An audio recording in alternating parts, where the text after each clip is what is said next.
பெரிய காட்டுல ஒரு சிங்கம்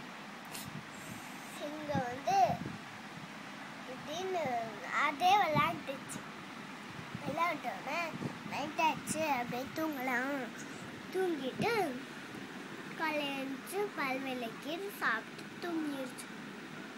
திருப்பி தூங்கிடுச்சு. அப்புறம்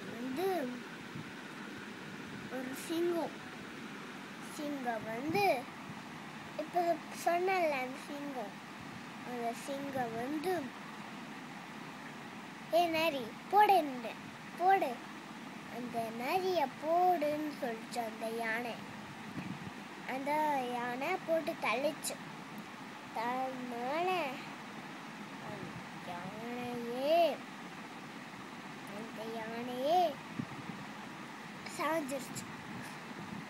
சாஞ்சோட அது படுத்து தூங்கிடுச்சு. தூங்கினோடனே